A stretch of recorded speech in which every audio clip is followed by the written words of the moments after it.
Testing. Testing. Can you all hear me? A little closer there.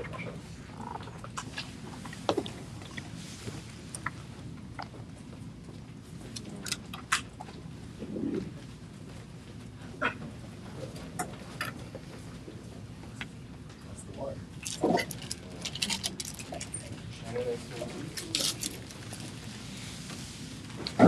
Shannon, we may need your assistance.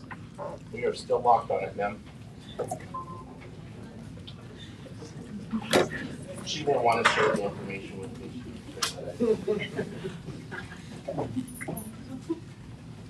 Refresh your page.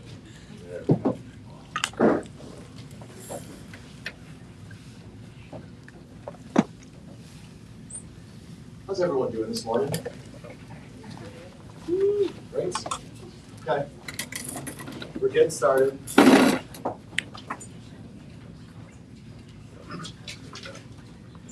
You know what? While Michael is pulling this up, I do want to take a moment to thank Michael in the Los Angeles Department of Human Services, as well as the Colorado Department of Human Services for putting together this summit. This is a really special event. We appreciate everyone taking their time out of their days to come down here and spend it with us. Okay. So I can just sort of left and right. But I'll say we're Okay. Well, I'm going to introduce myself now. My name is Ryan Mueller, Colorado State Opioid Treatment Authority and Associate Director of Controlled Substance Licensing at the Behavioral Health Administration. For those who are like, what is that? I don't know what the SOTA does. That role, it's a shared federal and state position that's primarily tasked with monitoring the quality and regulatory compliance of OTPs, opioid treatment programs, also known as methadone programs. But another primary feature of that role is supporting continued access to medications for opioid use disorder, or MAT as we call it, medication-assisted treatments. So that might look like being part of a disaster response, if say there's a natural disaster like a forest fire that disrupts access to medication. It might look like advocacy at the legislative and regulatory level for change to support additional access to treatment. Or it looks like coming down here to hang out with y'all and talk about access in this community. So my slides generally, we're going to explore opioids, opioid use disorder, treatments, and access history with some talk about how we've had recent really cool opportunities for change in that access. And if we're lucky, at the end of this discussion, we can chat with you all and learn about your community and what the needs might be. These are the slides, though. For anyone who knows me in this room or has heard me present before, you know I get conversational pretty quick. So please always feel free to raise your hand and ask questions and just get real about a topic that strikes you through this presentation. In the spirit of that, maybe I might ask some brave individuals in the room to let me know what topic in this realm would be most helpful for this discussion. Maybe said a simpler way, what do you hope to get out of our time together? Anyone want to answer that? You could just shout it, you don't need a microphone. How we get a clinic down here? A clinic is a methadone clinic? Yes. Oh, we're going to talk about that. Okay. Okay. Need one. On the list. If your answer is, I just want to sit back and enjoy my coffee and watch you make a fool of yourself, that's the appropriate answer. I am your jester for the entire hour. Mine, I'll also say that I think one of the things we see the need for is because we are such a large county geographically, and it's very difficult for us to meet clients always where they're at. Mental health services becomes really impactful because they're not technologically capable of utilizing those services. Okay. So how do we increase that access for the folks within our county that don't have that ability? That's one of the areas I struggle with. Okay. So with transportation and technological ability, how do you support access through, the largest county for square mileage in our state? Okay, thank you, Michael. Okay, any other thoughts before we get moving? How do we really count on the DHA's presence, whether it's telehealth and or otherwise within the county? this has been going on for now 3-4 years. And certainly, the presence could be better. So how do we improve that? Can I ask you a clarifying question? You bet. Presence, is it DHA presence? Yes. From a regulatory perspective or From, community support, education? Correct. The latter. The latter. Ooh, that's a tough one. Can I sit with that for a second while we walk through this? How does DHA increase its educational supported footprint in rural communities? Well, I'm here with a name tag. I'm just kidding. That's not mine. Okay.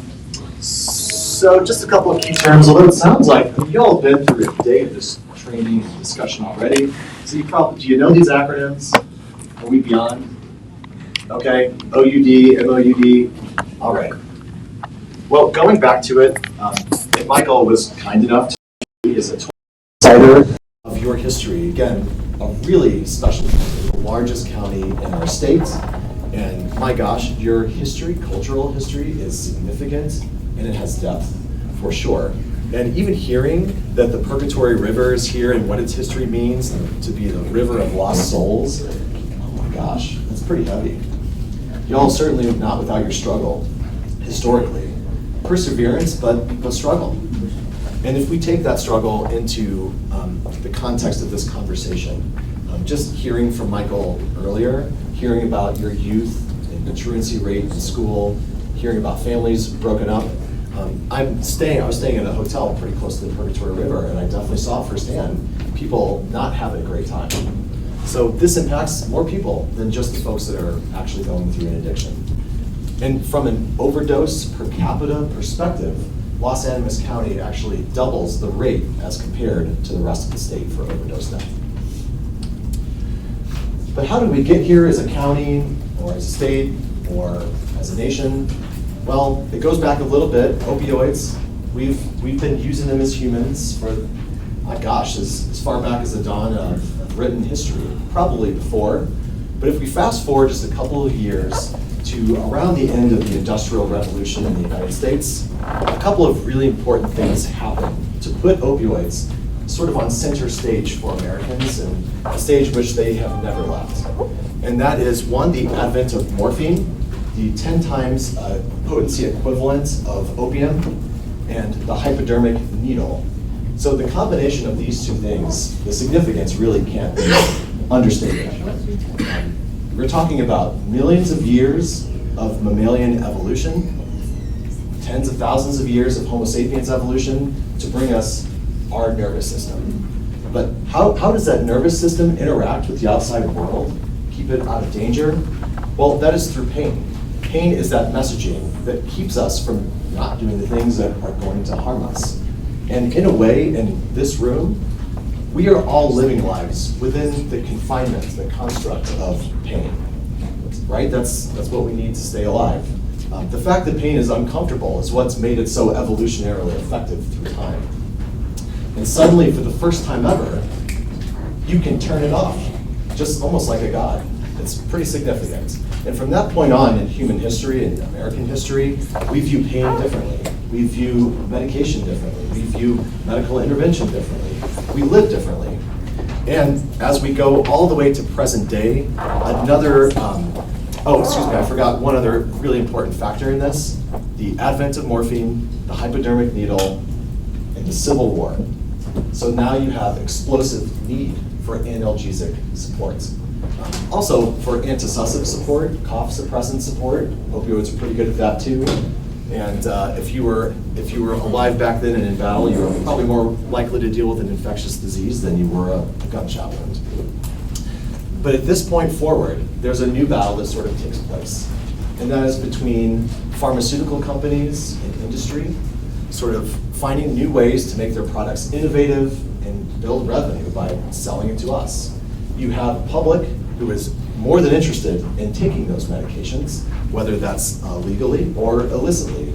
And then you have regulatory bodies, and that includes law enforcement and judicial, that are trying to find ways to protect the public from the effects of these medications. And going all the way to 2025, the federal government just reclassified the opioid crisis as a public health emergency. So we're still dealing with this battle. But there is good news. There is evidence-based treatment to address some of this epidemic. But to understand this evidence-based treatment and medication and why it's effective, we need to understand a little bit more about withdrawal. Are you all able to hear me? I feel like it's not so okay. Is that better? I can hear myself. Oh man. It's a little freaky, right? Yeah. Is that what I sound like? Oh, great, no, thanks. Sorry.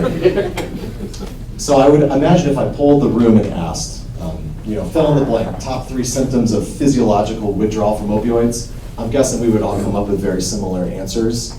Diaphoresis, a lot of sweating, gastrointestinal issues, dizziness, fever, chills, terrible flu. But it's important to know that withdrawal goes deeper. I want to talk a little bit about the amygdala and extended amygdala. So in that space, those portions of our brain control our emotions. They're responsible for all of our emotional processing, including the most primal emotion, fear. The fight or flight response system is housed within that portion of the brain. And unfortunately, opioid withdrawal, or even the anticipation of opioid withdrawal, triggers those very feelings in the brain, that fear of death, which helps us better understand why people would do what they do to themselves or to their communities in the face of avoiding fear of death. And these medications are incredibly helpful for a couple of reasons. Number one, the FDA approves 3 medications for opioid use disorder: methadone, buprenorphine, and naltrexone. But these medications address withdrawal. I'm going to primarily talk about methadone and buprenorphine because they do that. Naltrexone, not so much. Methadone helps to bind to opioid receptors in the brain. I'm not going to get super complicated about it, but just know that methadone is an opioid. It's a controlled substance. It satiates that withdrawal that would occur when illicit opioids are leaving the body. And fully, by the way. And it does this without creating euphoria or a high. It's at a therapeutic dose. Buprenorphine is a partial agonist. So it will help to suppress withdrawal. It will help to reduce cravings, but it also has another magical ability. It allows for naloxone to accompany it in that opioid receptor. Do y'all know what naloxone is? Narcan. Okay. So Narcan has entered the chat. So now you have sort of this trifecta. You have craving suppressant, withdrawal suppressant, and a blocker of other opioids to reduce overall harm risk to that person. Naltrexone does the third thing. It blocks the effects of opioids from entering the body, but it does not do anything to reduce withdrawal.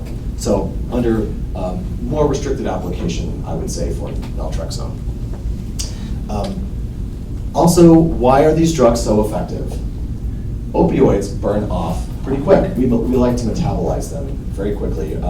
Not asking for you to share PHI if you're uncomfortable about it, but has anyone in this room experienced such a significant surgery that you were prescribed opioids post-op at home for pain? Yeah? Okay. I'm more metal up here than bone, so I certainly have.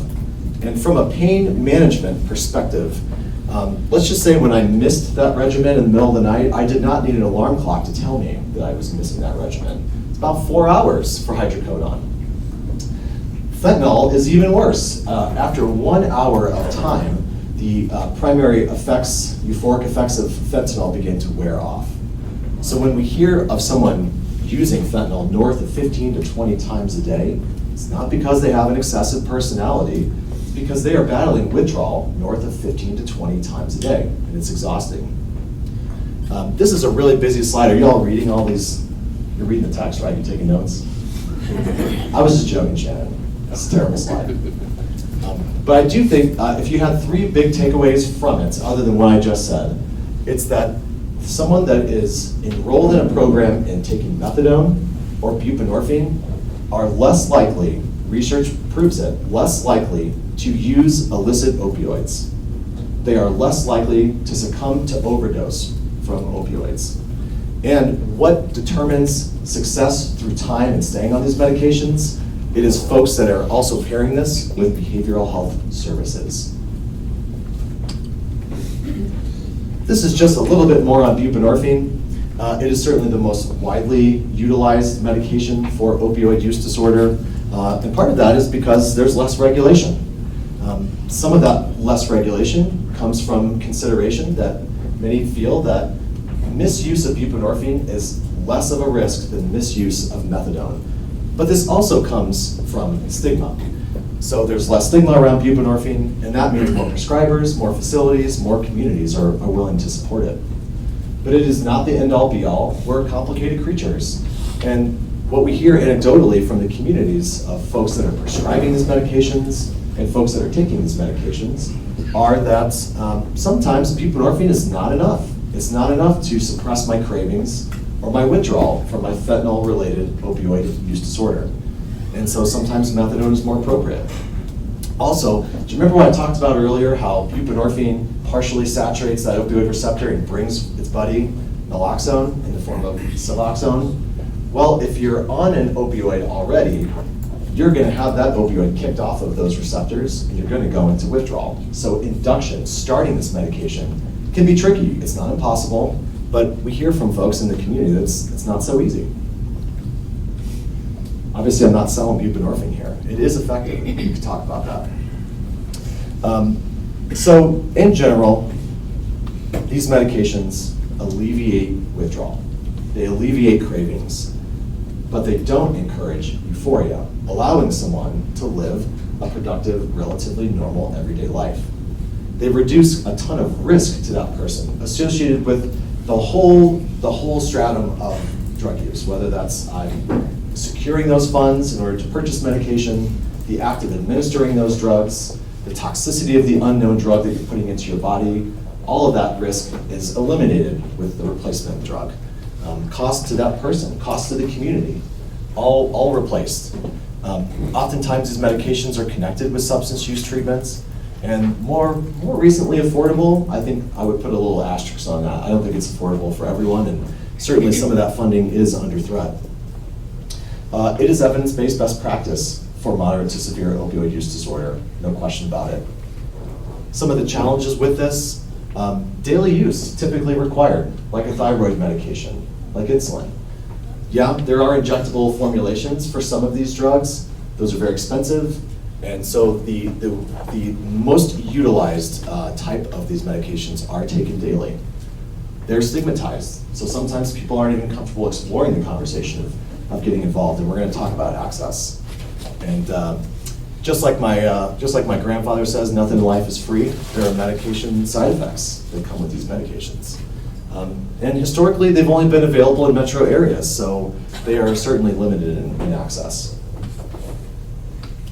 But we're bringing a methadone clinic over here. I'm hearing you in the back. Okay. Just a couple of pieces of data to throw at you all. The FDA predicts that about 6 million people at any given time are dealing with an opioid use disorder in our nation. And the National Survey on Drug Use and Health predicts that's about 84,000 people in Colorado. When it comes to who is enrolled in treatments, it's a bit murky, but here's what we know. Everyone that's on methadone at a methadone clinic is required to enroll in a registry. And we know there's about 9,700 people in that registry at this time. And in terms of the prescription drug monitoring program, does anybody know what that is? It's head nods, cool. Okay. Well, we know that about 26,000 buprenorphine scripts are being issued every month. Does that translate to unique individuals? I'll talk about that later, maybe give or take. So really bad napkin math tells us that at least 60% of people in Colorado with an opioid use disorder are not in treatment with medication. And that's probably an underestimate. But why? Why do we not have people in treatments? Well, again, we're complicated. There's a lot of reasons, but access is certainly one of those reasons. And why is access a challenge? Remember when I said earlier that regulation, governments, judicial, we're trying our best to find ways to manage this, and we don't always get it right? Well, this is one of those instances of not always getting it right. That in that space, we made opioids illegal to treat an opioid use disorder. It wasn't until another major event in US history occurred that sort of forced the hand. That was the Vietnam War. A lot of soldiers came back with newfound heroin addictions from Asia, and we needed answers to treat them. And Fortunately, through trials and research and evidence from the 1950s and 60s, we already knew that methadone was pretty darn effective in treating these folks. And so at that point, the FDA approved in the public space the first methadone clinic to treat this disorder. That didn't come without cost to access. You could not get prescriptions to methadone in these clinics. You had to come every single day. Folks didn't trust the people in treatment, and they didn't trust the efficacy of the modality itself.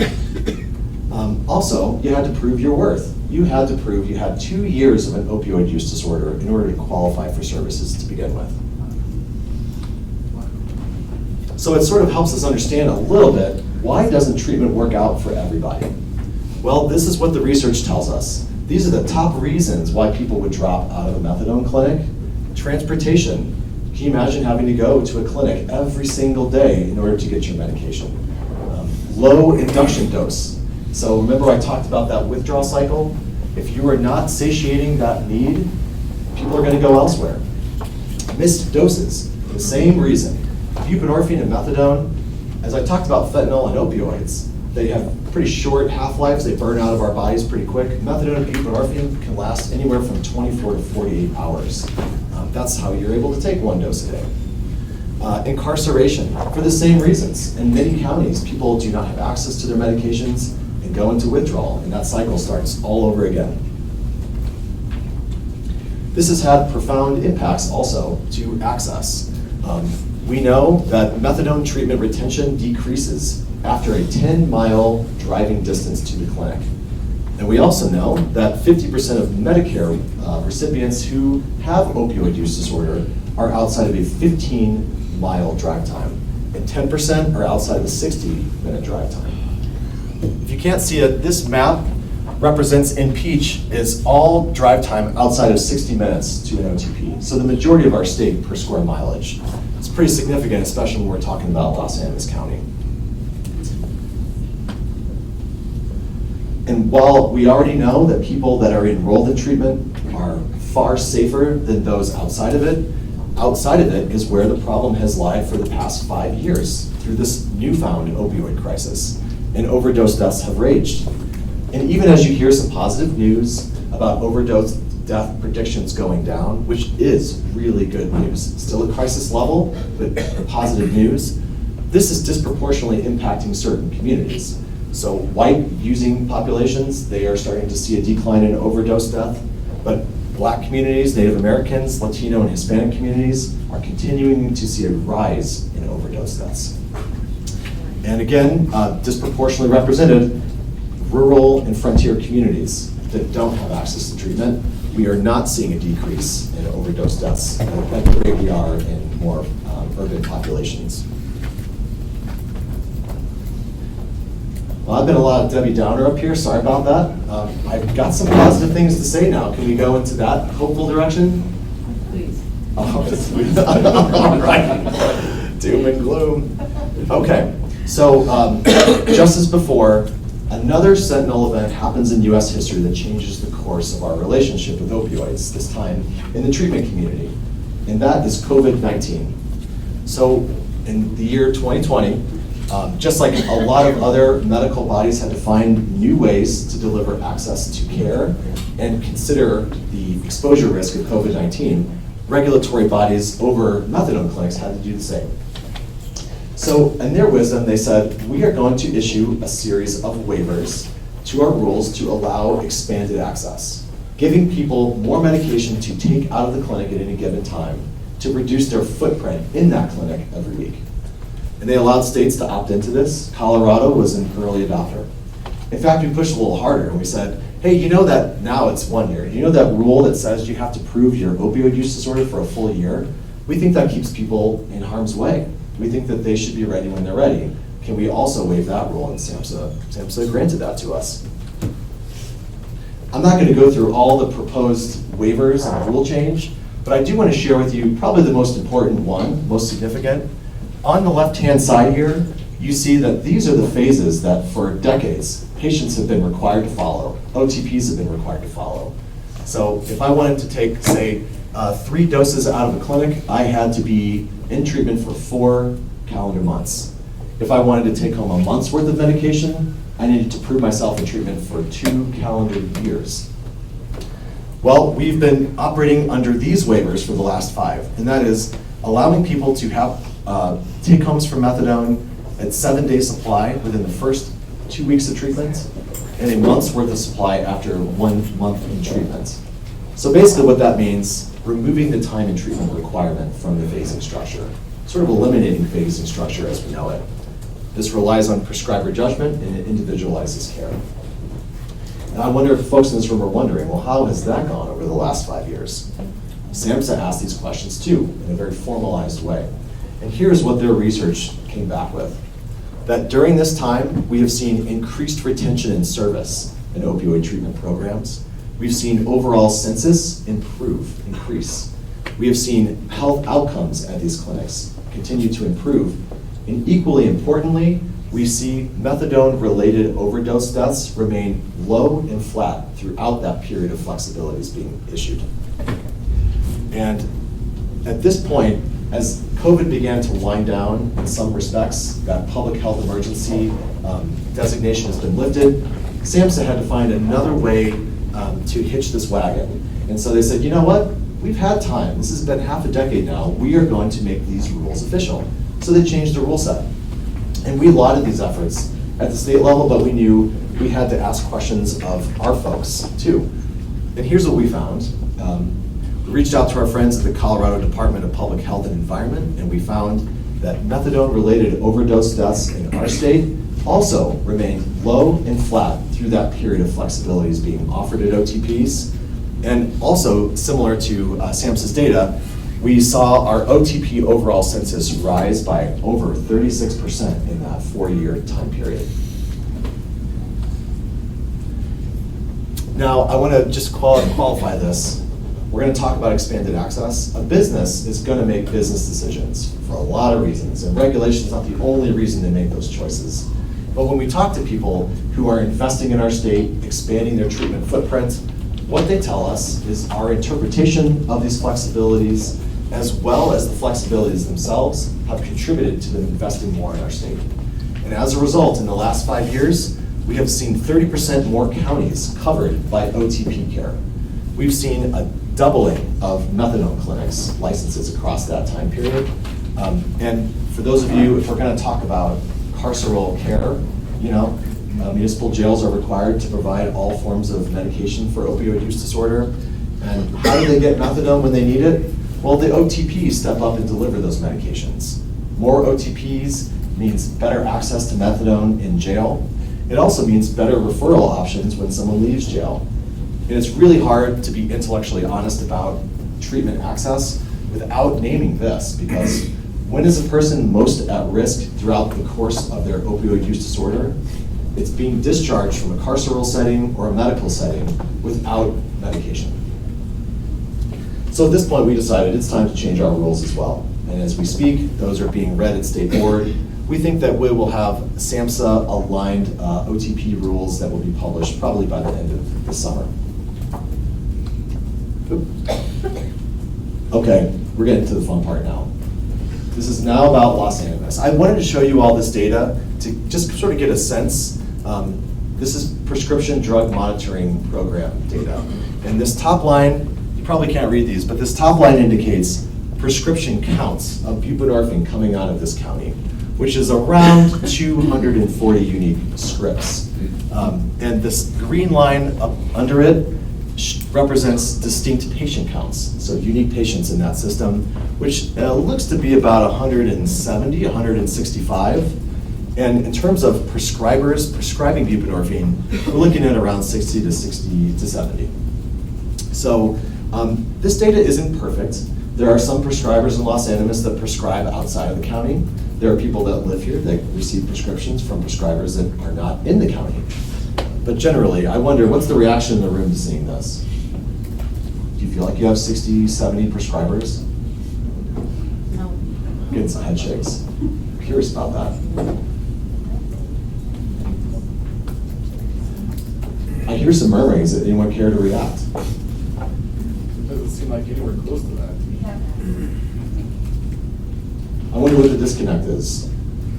I would guess it would be primarily telehealth, because we definitely don't have that many prescribers. Like, it would be way easier to get a doctor's appointment if we did. So you think that telehealth is maybe supporting these bolstered numbers? Yeah, People not even stepping into a clinic? but that would be my guess. It's a good guess. Well, at this point in the presentation, what we're going to try to do is facilitate conversation. And when Shannon and Michael asked me to come down and speak to you all, my first thought is public speaking is terrifying. I don't want to do that. And once I got through that, I thought, well, am I really the best person to have this entire conversation with you? Probably not. I can introduce the topic, but who you probably really want to hear from are people doing the work. So I took the liberty of reaching out to some really cool providers that the BHA licenses, and they are actually in this room with us now. And so what I would ask, and these questions up here, we can think of other questions to ask if you have them, but what questions do you have of potential providers to come to Los Animas to provide methadone support, or providers that are already here trying to provide buprenorphine support? How is, do we have another mic? Shannon, can we have that mic going in the back? Thank you. How is opioid treatment access going in this community? Anyone want to take a stab at that? Raise your hands right for the mic. Do you think access is going really well? Like everyone who needs it has it? No. Okay. I just have a comment. So currently, if a participant or an individual is interested in getting on MATs, they have the option to be at a facility at between 8 and 5 in the morning on Thursdays. So that's 1 day a week that they have the potential, and that's saying that they're there, and those intakes take anywhere from 2 to 4 hours for one person, and they have one person that comes down from Pueblo once a week to administer those. So, yeah. That is not access. Right. Wow, thank you. So if I heard that right, 1 day a week, pretty massive intake times. So queuing up, folks, just that's not even nearly enough access. Is that a buprenorphine? That's basically Suboxone and Suboxone, okay. Vivitrol. Vivitrol, okay. Yeah. Yeah, to access methadone, I know I have clients who take med rides every day of the week at 5 a.m. to get to the clinic in Pueblo that closes at noon. And that's a really hard thing to maintain. Can you imagine that? And it's daily dosing, daily driving up to Pueblo. And what a waste of resources too, by the way.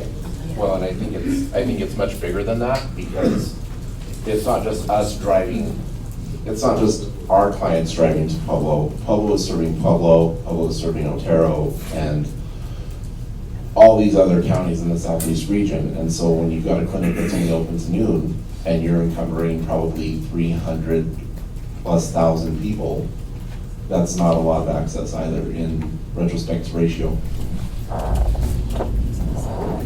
I also wanted to add to Tony's comment that we're actually losing the doctor at the Mueller program. It's going to be all telehealth after June. So we won't even have a doctor in the office anymore. And that's a Health Solutions? That's the Health Solutions Smart program that gives Suboxone and Vivitrol. Wow. Yeah. I did not know that. I'm sorry to hear it. And that's a common thing for rural is turnover with the specialist. So we just had an online comment a little bit earlier, so I think it may not be 100% relevant to the conversation right now, but Sure. As an independent mental health provider, it's very difficult to plan for a future of service here because the funding, such as Medicaid, Medicare, TriWest, and the agency-based funding commitments are consistently inconsistent. Thank you for that feedback. Thinking about that in answer to that, but just gonna sit with it for a second. So Kim Gonzalez with Los Animas Washington County's District Health Department. So back pre-COVID, we had a COSAP grant that worked on increasing MAT access and increasing behavioral health support. And connecting services and making sure clients connected services to treatment and to the mental health as well as social determinants of health.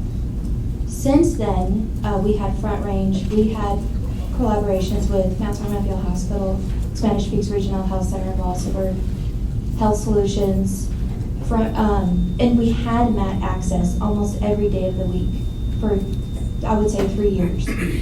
Because of funding constraints, we are now losing the support of the MAT services in our communities. We also had a New Start program with the Health Department and Third Judicial and Probation. We administered Vivitrol for those clients that were identified at the courts at the Health Department. But because funding is not here, everybody always says it stops at Pueblo. And so that's something I think that the BHA needs to really look at going forward is we are the largest county with transportation issues. We also are the highest opioid prescribing rate and overdose rates in Los Animas County, and you include Huerfano County because we're a bi-county. Our patients have to go through Huerfano to get to Pueblo. You're going to see the same patients over and over because we don't have access. And then you add in limited internet access in certain areas in our communities as well, so you're not going to get the behavioral health or the prescribing if you're going to go telehealth. Kim, I'll add to that, but I think another piece too is just the pure isolation within the county that takes place with clients, because we have folks that live up in canyons, we have folks that live out 2 hours away still in the counties, but it's a 2-hour drive to them. So that isolation piece also plays a big factor in access. And that was identified in a community health assessment in 24, social isolation and connectiveness in Los Animas County.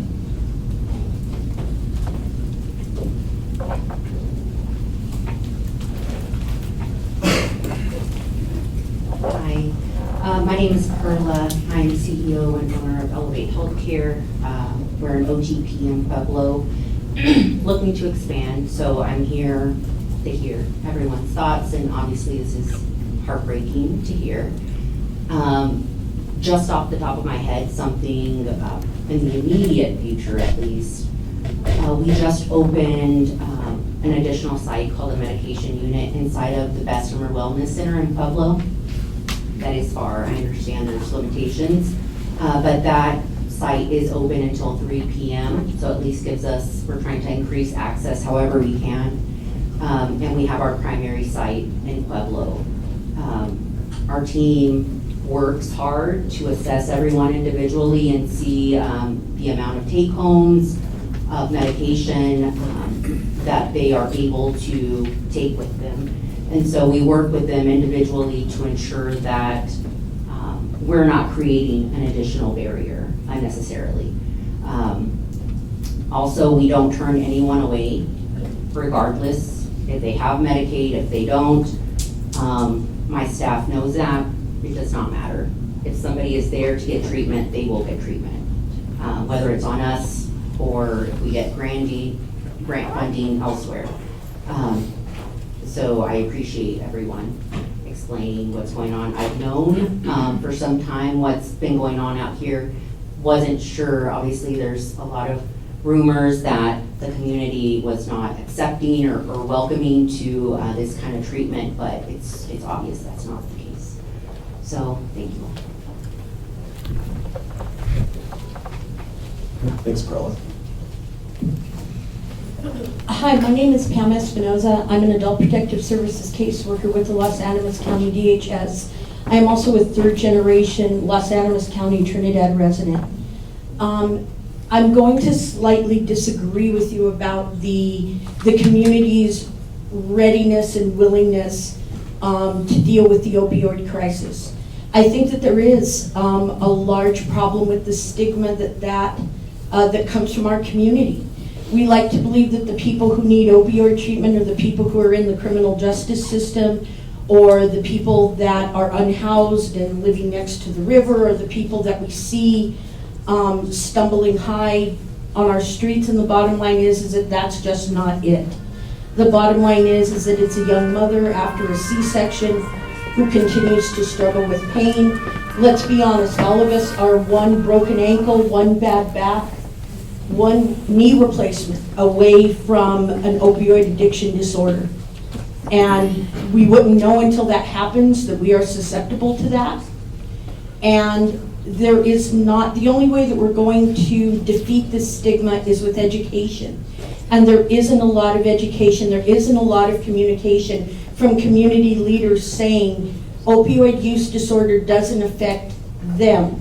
The people who have opioid use disorder is us. This is us. And until we as a community accept the fact that it is all of us, that there are people who are functioning perfectly normal, and yet they have opioid use disorder that we do not see. And if we don't allow them to have acceptance and to have some place, because here's the other thing, you have a right to have your addiction in privacy. That you have that right. You don't have to throw yourself on the mantle of public shame in order to get better. And so I think that we as a community, through education, through honest conversations with community leaders, need to begin that openness so that way we can start accepting that we as a community have a problem, so that way we as a community can have treatment. Wow, that was so well said. I'm still sort of sitting with what you said there. We've got some other comments coming in, and we will get back to that. Thank you. It's a really important piece to this discussion. I think something else to consider is, I'm preaching to the choir here and I know that, but obviously substance use is cyclical in nature, and we also don't have other, like childcare. If you have kids, there is no childcare here. We have one place that's open Monday through Friday, 8 to whatever, and then we just have, I might be a little outdated, but we had one other private, everything else is closed.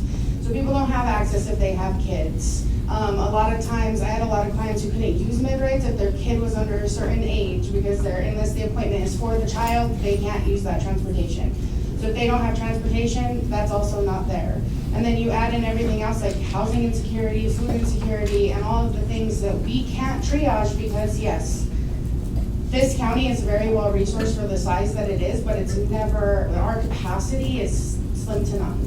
So if you add everything else that cycles into the reason why we're seeing these high of rates, we don't have any answers. We don't have enough to possibly give everybody who needs that. And I know everybody in this room is super dedicated to getting that, but it's like metro area sees these things change, and by the time it trickles down to our rural areas, it's 4 or 5 years later and they're moving on to the next best thing, and we never even got there in the first place. So this has to be, like, I get that, yes, we can increase access, we can have all the clinics in the world, but if we don't start, like, focusing on some of the other things that play into this, how much success can we really have? And I don't mean to be gloom about it. I know, again, everybody in here is trying to fight the same thing, but we have to bring our other resources up to par. Mental health, medical, all of it has to come up with our access. Thank you for getting real, keeping it real. Got another over there? Yeah, please. Manuel Trujillo, Trinidad City Council. I'm not really good at speaking out. I always get really nervous. I apologize if I stutter. One of the things that I've noticed in our area is there's no transitional therapy, there's no education when you do get prescribed the opiate, especially for our seniors. And I think that's the part that we forget, is that they are the ones that are going through the surgeries, they are having hip replacements, things like this, and a lot of times they have no access. No one's telling them that this could be a potential addiction, be careful at home. A lot of our seniors that are having issues and potential medical procedures, they are also raising children. So there's no one telling them that these are potentially dangerous even just to be here, and this is how we have to dispose of them if we're not going to use them. A lot of times when they're done with their surgeries, there's no transportation to them. They do develop these opiate addictions. I have plenty of clients that have come through that are still 2 to 3 years later still taking opiates, and they're overlooked because of their age. That it's okay because they're 80 years old, that it's okay that they can still take these medications because they're 80. And they have no idea that they have an addiction. So that level there, we're missing that demographic as well. I know we look at the youth and we look at middle age, but we forget that side of it. They can't go to these clinics for treatment because a lot of them have access issues. Transportation in this area, and I know we mentioned MedRide. I know I have a lot of clients that they'll schedule with MedRide, and if that driver is sick that day, they do not get to go. It's just, so they skip, they miss. So just the level of access that we have here is just, it almost feels non-existent, and that we've been forgotten down here. We're such a different demographic down here in our area.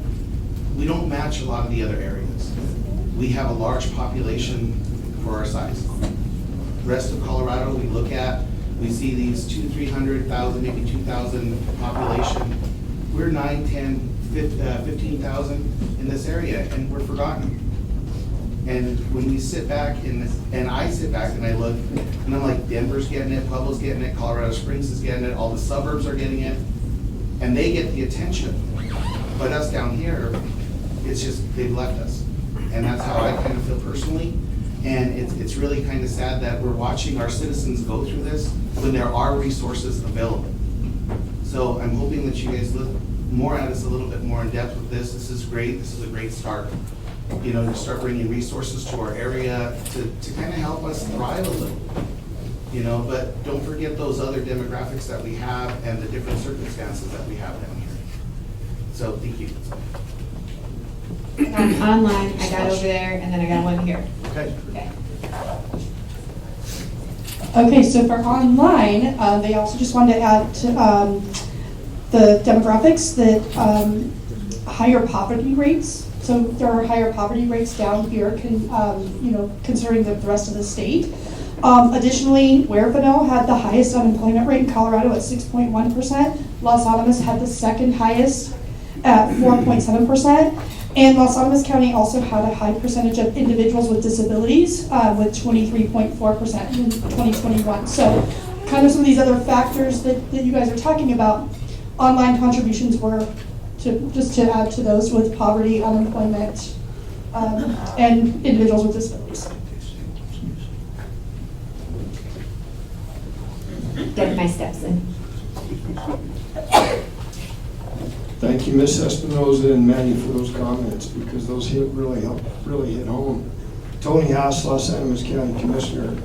I've had 7 major replacements, and so I get it. And through CDA, we were looking at the rural mental health issue that's going on. Also, all of this is tied together.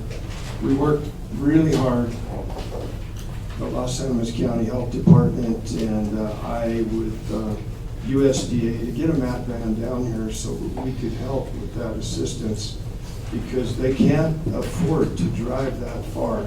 With our aging demographic that we have here in Los Animas County of 64 plus, we're going to see more and more need for these services. And I don't know, it just seems like we're underserved and we're forgotten about, and we need those services, whatever help we can get. Thank you, Commissioner. Hi, I'm Rob with Crossroads. So I'm just going to be 100% transparent about some of the issues that we. Also, I just want to say this. I'm showing my age, but 1991, I went to TSJC. My dorm was right over there. I don't know if some of you guys remember me. No, I'm just kidding. So one of the things I'd say, one of the issues we have is also, as a provider, finding a workforce.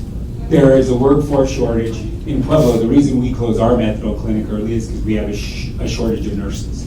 And so we're stretching the nurses we do have all the way to Lamar as well. And so we have a shortage of a workforce and getting people to want to stay in the community, getting people to want to live in this community. And there also needs to be, I think, like this event, a lot of community collaboration and a lot of community, just deciding what we're okay with here, what you're not okay with. Like, we're not okay with needle exchanges, but we're okay with having this. We're okay with Narcan, but we're not okay with this. I think there's a lot of that. And then I also think that we would love to be a part of like a hard reset to this community. There's some amazing things going on in this community. I came down here to do the Rat Dirt Fest and on my bike, and My wife had never been here, and she said, Trinidad's dope, we should move there. And I said, yeah, like it is got a lot of cool stuff going on, but also how do we, a big part of, we always want to reduce harm. So we always want to give medication, you know, reverse overdoses. So we definitely want to reduce harm, but we also got to look at, we also don't want a community of people here treading water with no way to get to shore. And so there needs to be job development, there needs to be like, how do we wrap our support around these individuals so that they can gain purpose again too, so that they can have forward movement. Because recovery is about recovering the things you lost in addiction, self-respect, trust, all of those things. How do we help them recover and not just be abstinent, you know, or not just be on a medication, or not just be doing harm reduction? How do we get them to have some forward motion and a place in our community other than in the line of a methadone clinic? Because that is what changes communities. I think it starts with preserving life and reducing harm, and then it goes to how do we help them succeed as healthy individuals in society and not just abstain. Well said, Rob. Shannon in the back.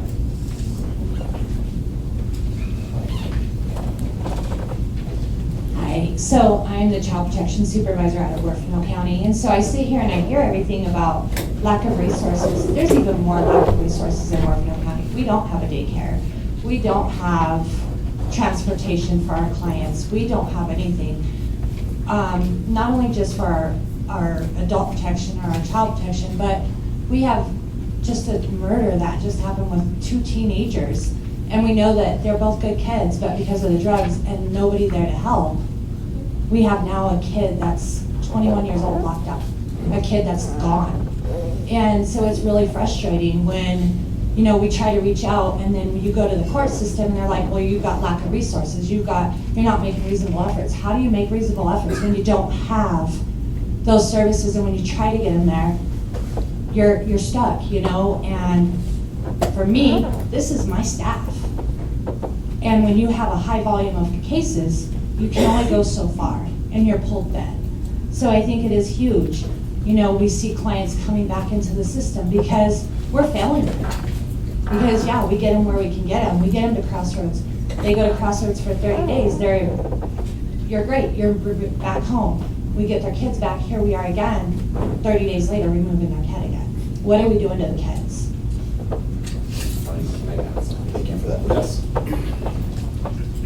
I think one of the, you know, it's a lack of resources and access act, but one of the biggest challenges a lot of rural counties are going to be facing in the next few years is several legislative measures at the state level that are significantly impacting service provisions. Financially, as far as child care goes, we are pitted to be in a position of losing providers in the next 2 years, our more consistent standing ones, because of cuts to budgets at the state level, because of legislative and audit findings. There are bigger asks of counties to do more with less, and not just money, but in general, just provisional services. And because of those measures, because of things that are impacting local tax revenues, this county, Los Angeles County, is pitted to be at a loss of 50% or more in their tax revenues in the next 2 years. So what happens when our sheriff's office has to cut deputies out because we can't afford to keep them? What happens to DHS when I can't afford staff to be there full time every day? What happens to the agents? I mean, these are the types of impacts that we're seeing and we're going to be seeing over the next 2 to 5 years. That's going to have a significant increase to sending mothers home who might already be using opioids and being isolated with their youth because we have no child care, schools overwrought with youth that are using and no services for them. I mean, there are some major challenges for all of the counties in Colorado moving forward because of those state level legislative measures. That is really going to be a big impact. Thank you, Sarah. We have one more, and then I'm going to hand it back to you. And if you guys have more questions, please write them down. And we'll make sure to, Brian will be around so you can grab him, but we want to make sure we have enough time. So just to kind of piggyback off of what Rob said and some of the harm reduction efforts, one thing that I am noticing a lot is that funding or access to funding for Narcan is running out. and searching and seeking out grants to help cover that. Otherwise, Walmart sells it for $45 a box. Who can afford that? And, I understand that, needle exchanges and safer use clinics are a big ask, but even something as simple as putting a used needle drop in the parks where a lot of our unhoused gather.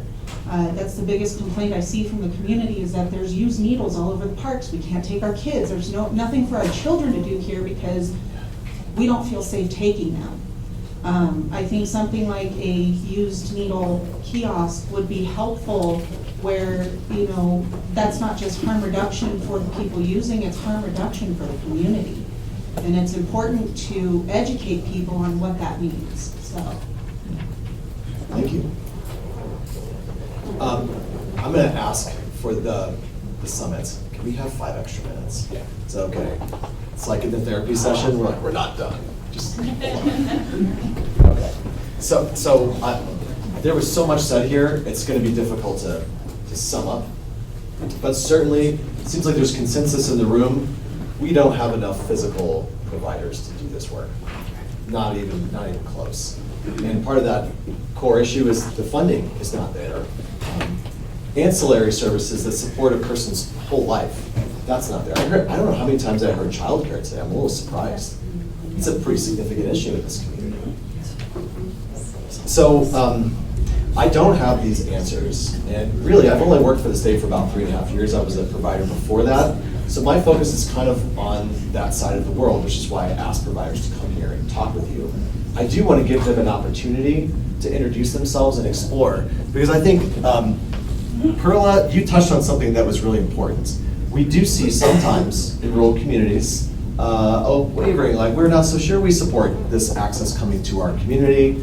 We think that it might bring problems with it, and sort of that stigma-based perception of opioid use disorder treatments.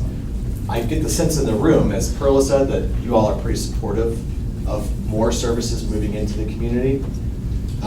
And maybe another question that we can't answer here, but I mean, there's some amazing voices in this room. How do you all get your voices heard to the people in the community who need to hear it?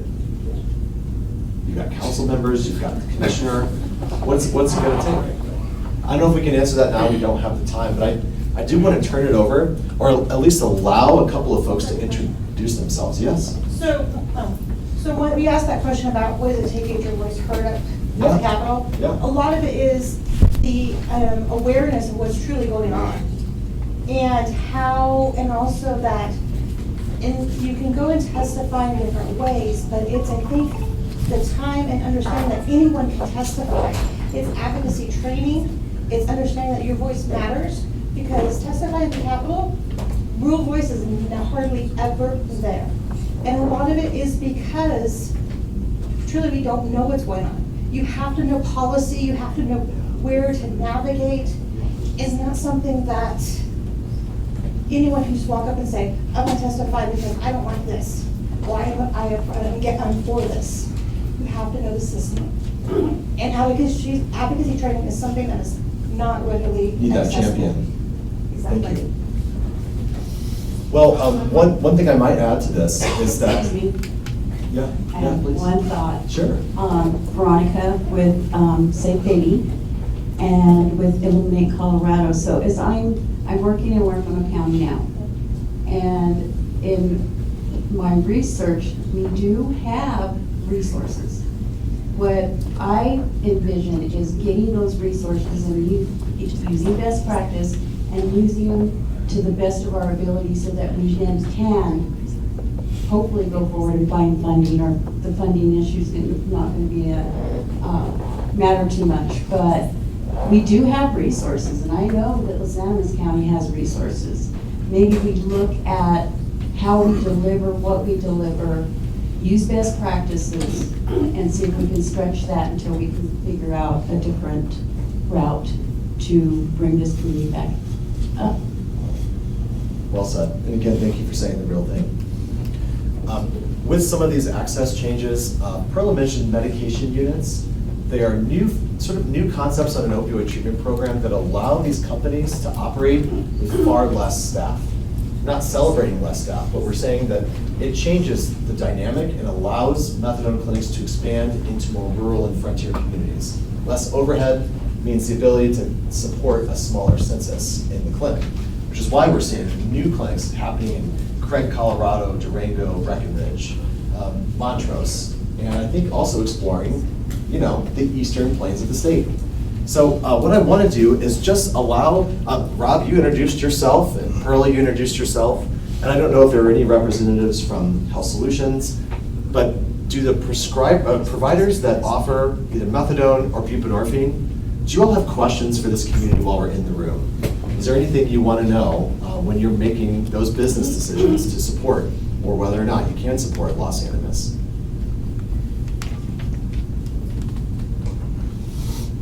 Yeah, please, Rob. I'll just be honest, and I'm pretty loud, so I don't know if I need the microphone. One of the things, just from a business standpoint, when it comes to real estate, like you have NIMBY up there, looking at a place, is the community willing, so I could go back and tell the powers that be and fight for funding or fight to come to this community? Is there real estate? Is there opportunity? Is there places where we could be housed at, where it wouldn't be disruptive to the community?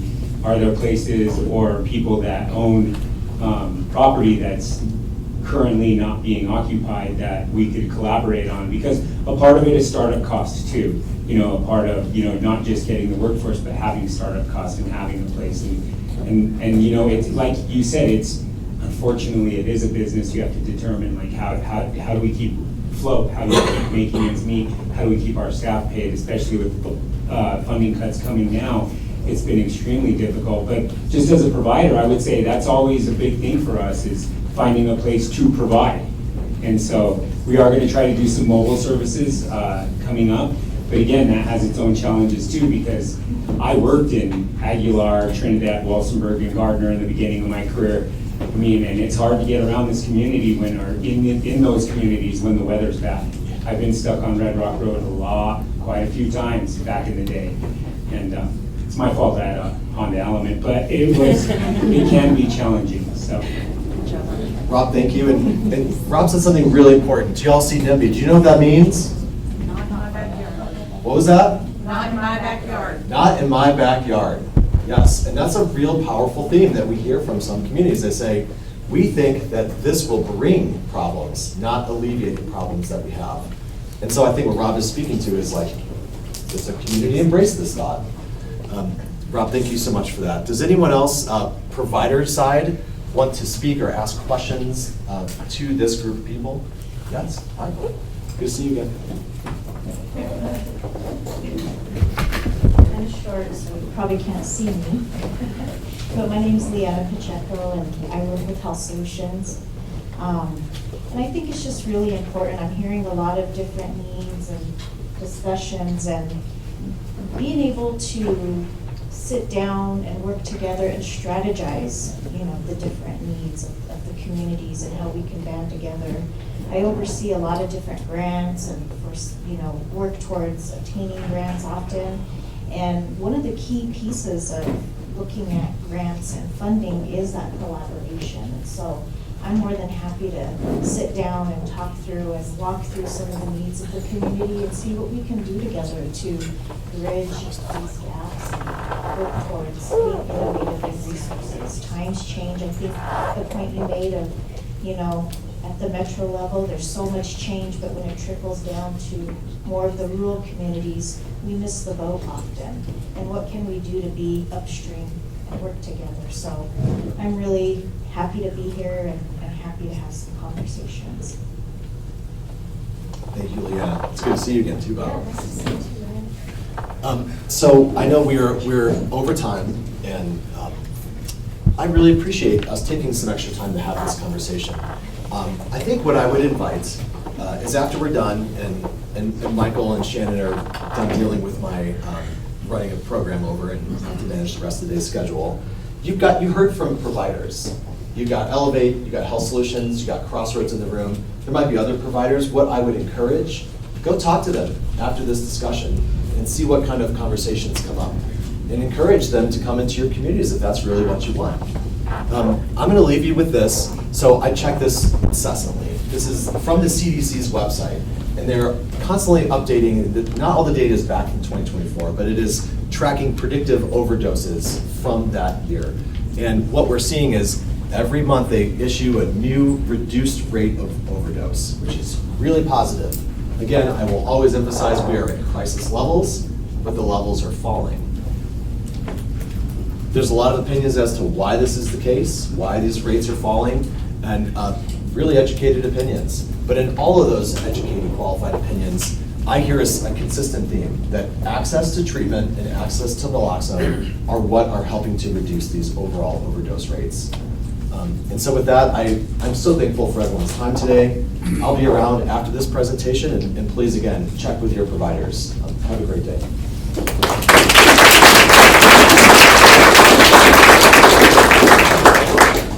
All right, thanks, Ryan. Thanks, everyone, for those really great comments and questions. Even though I didn't see a lot of sticky note writing, I wrote a lot of sticky notes based on what you were saying. So we did make sure to capture all of these thoughts and comments to build on going forward. We are going to take a